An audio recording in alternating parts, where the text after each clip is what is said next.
The discussion in this module extends to three very important theorems on likelihood.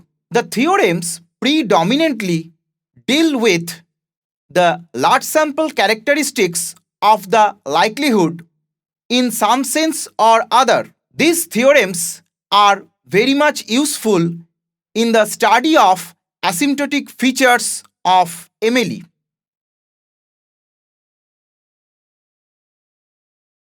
Let us start with Theorem 1. Let us first consider the following assumptions.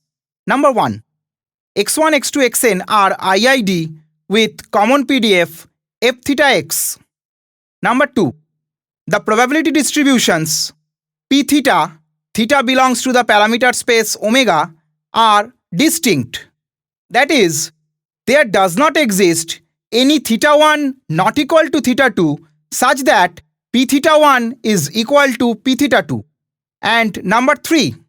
The probability distributions p theta such that theta belongs to the parameter space omega have common support.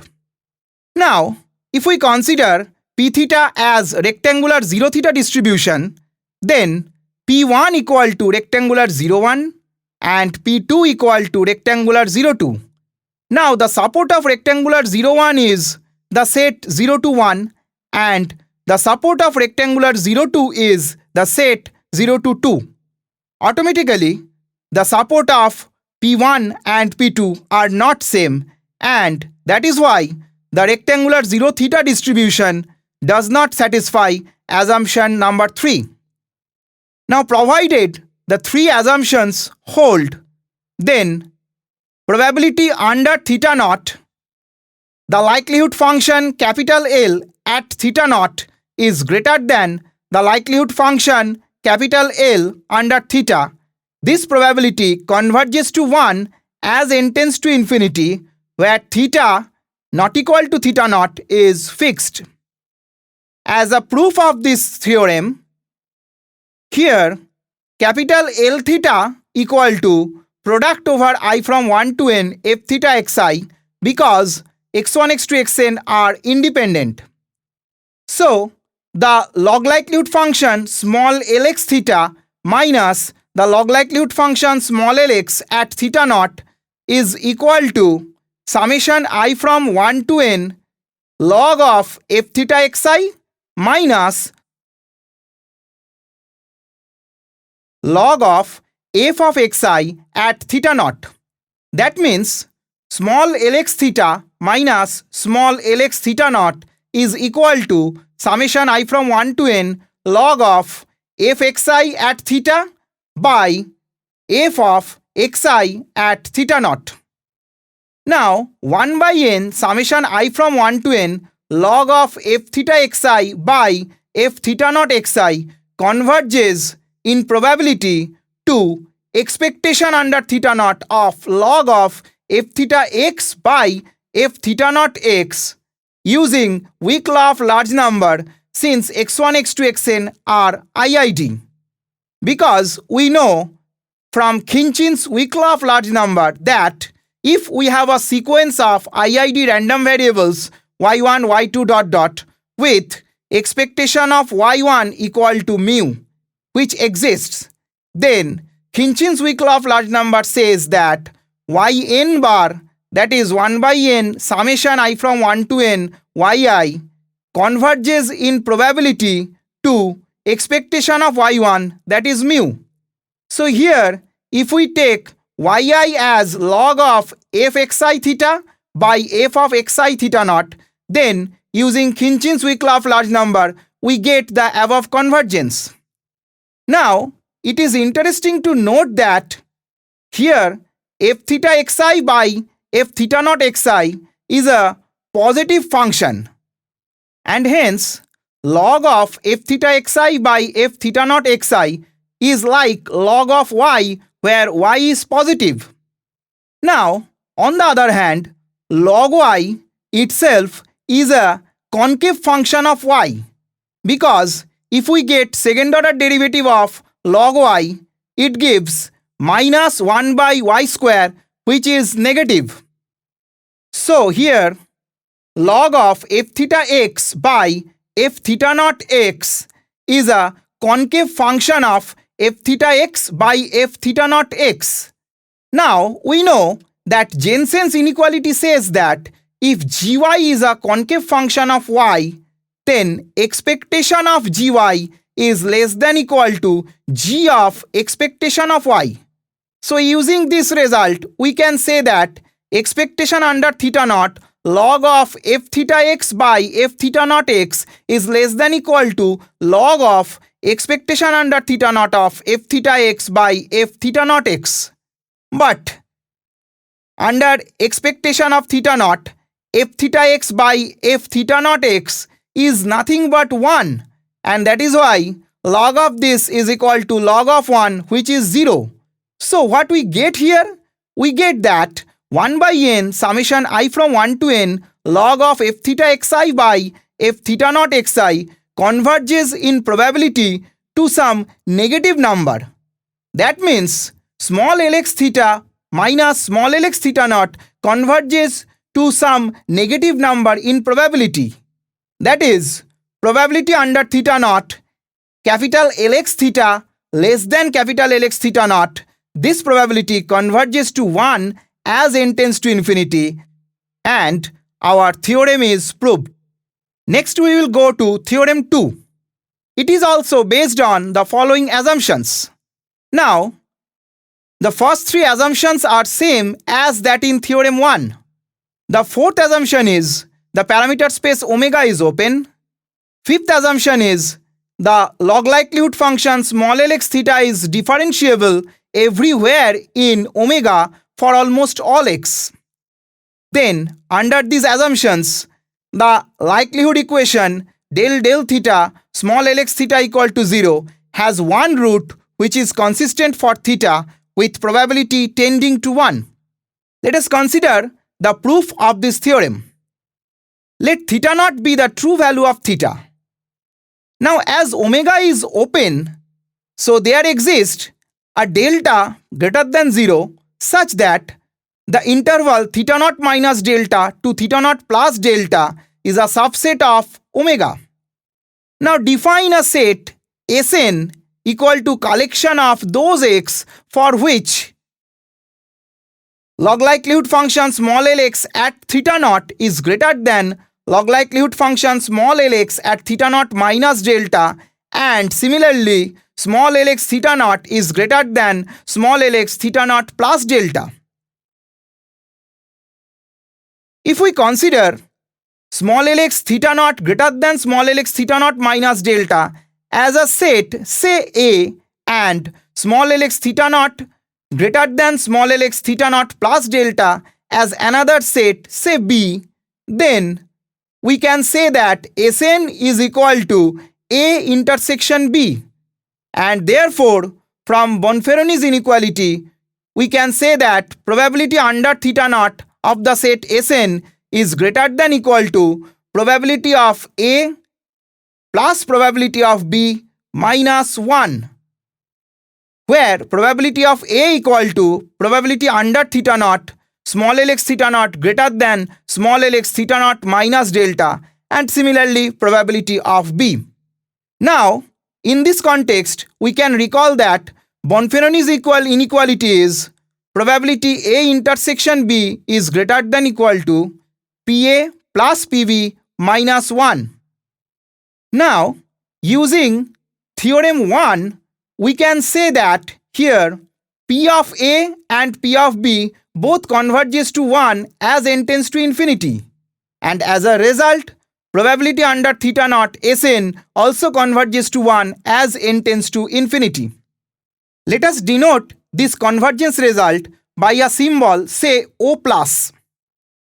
As probability of the set Sn under theta naught converges to 1, so that means the point theta naught lies in between theta naught minus delta and theta naught plus delta, and the likelihood function at this point is higher than that at theta naught minus delta and theta naught plus delta.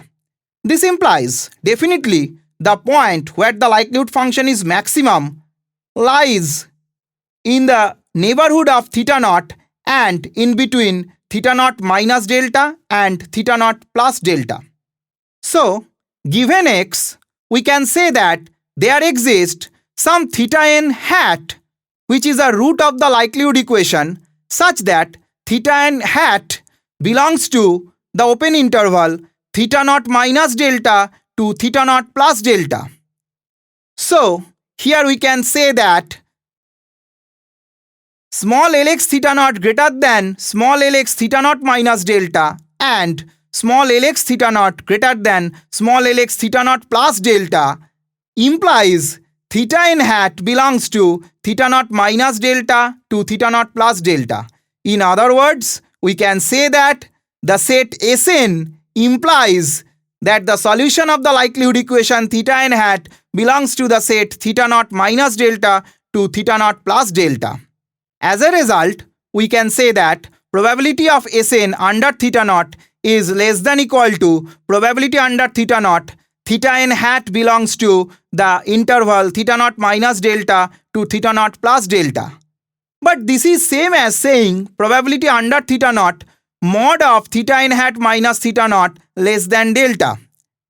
Now just recall the symbol O plus, which says that probability of Sn under theta naught converges to 1 as n tends to infinity, and therefore probability under theta naught mod theta n hat minus theta naught less than delta, this probability also converges to 1, which means that theta n hat converges to theta naught in probability.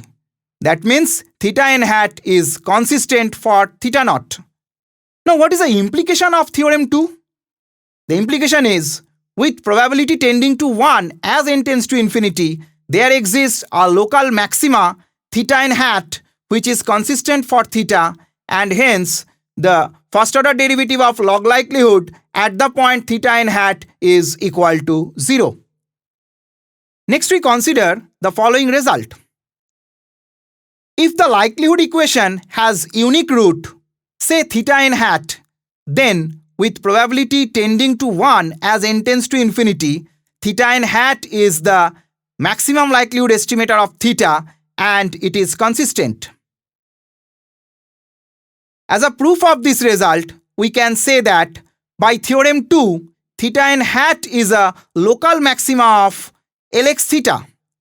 If possible, suppose there exists a theta star such that Lx theta n hat is less than Lx at the point theta star.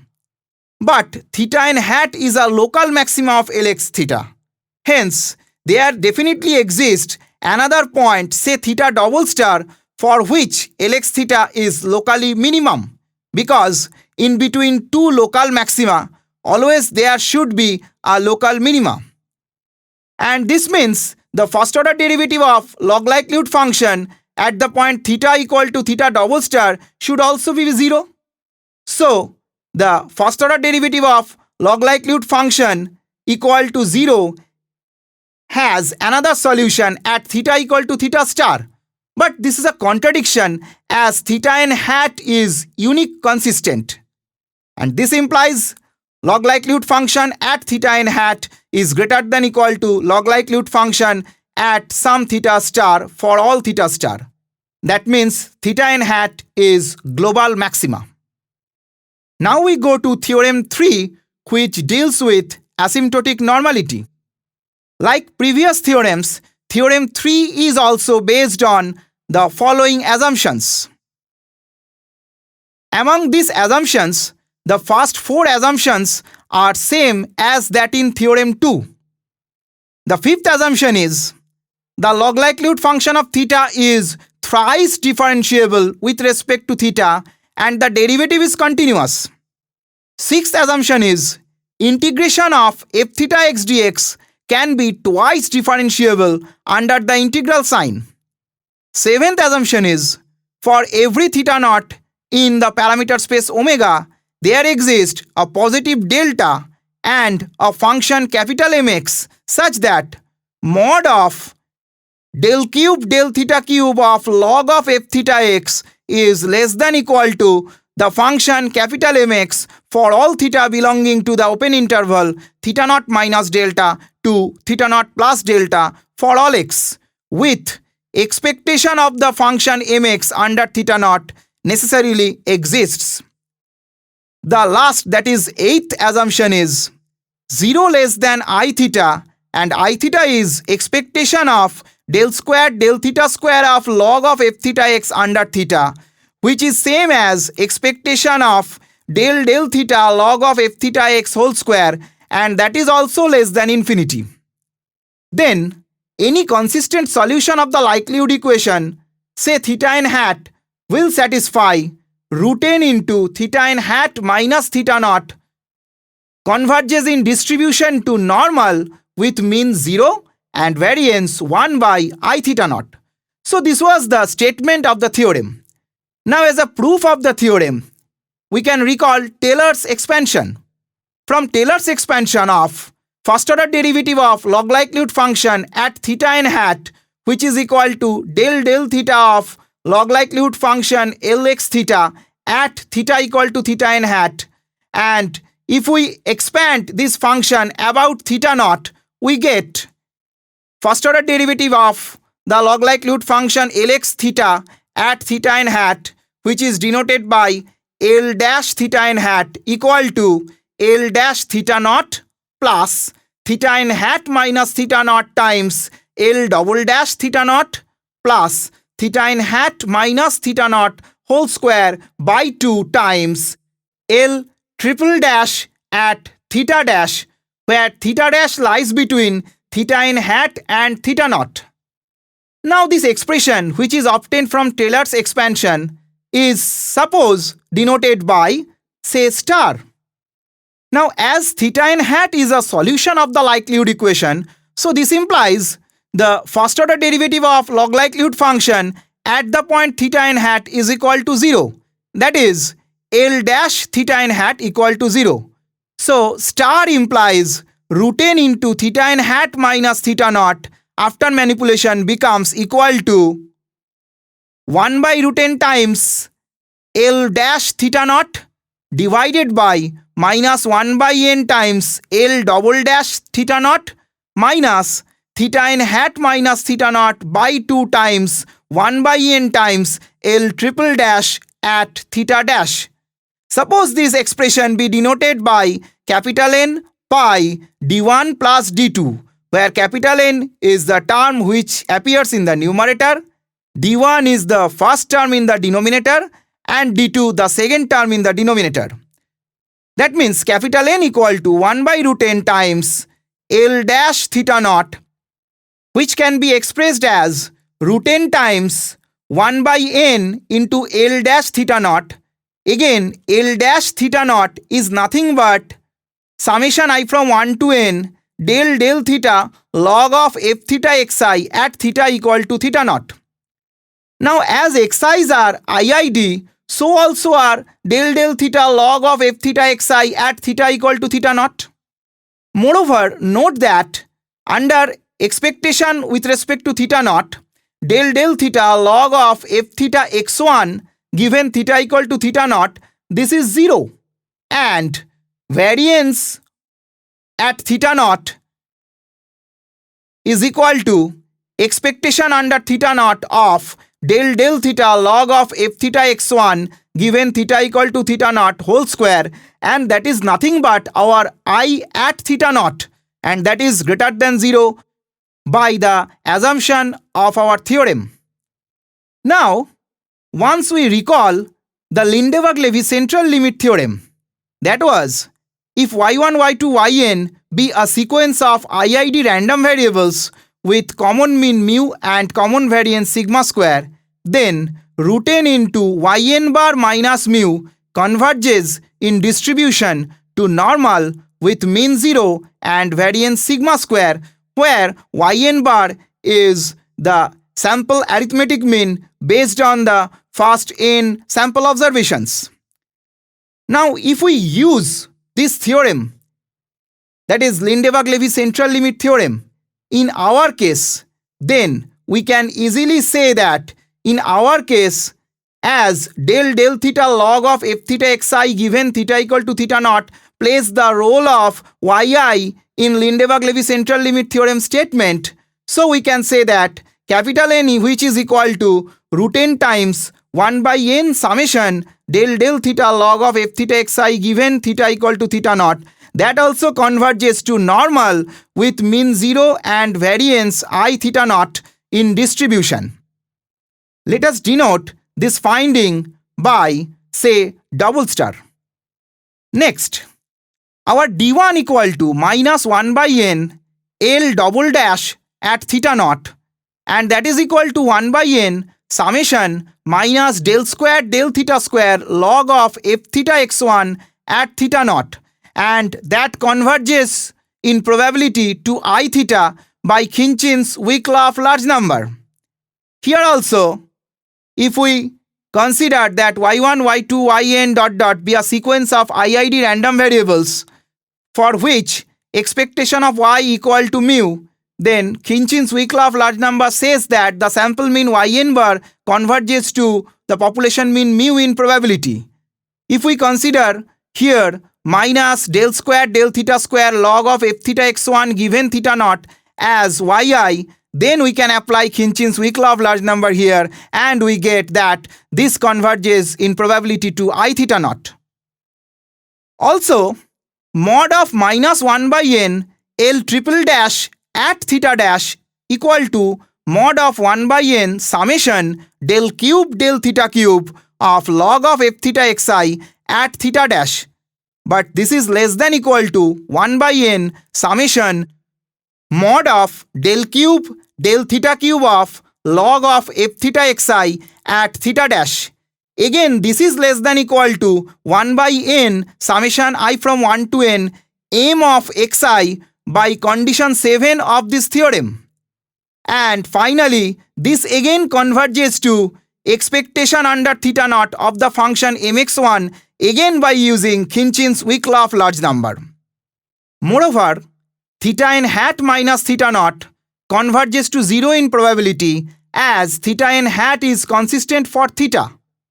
So combining all these things, we can say that d2, which was minus theta n hat minus theta naught by 2 into 1 by n times L triple dash at theta dash converges to 0 in probability.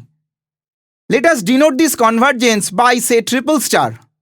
So, from double star, we get that d1 converges to I theta naught in probability, and from triple star, we get d2 converges to 0 in probability. So, combining these two convergence, we can say that d1 plus d2 converges to I theta naught in probability.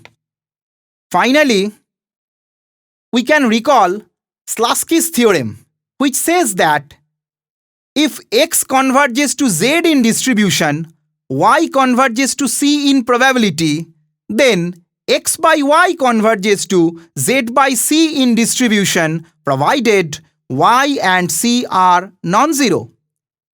Now, if we use the Slutsky's theorem in our case, then as capital N converges to normal with mean 0 and variance I theta naught in distribution, and d1 plus d2 converges to I theta naught in probability, so capital N by d1 plus d2 converges to normal with mean 0 and variance 1 by I theta naught in distribution.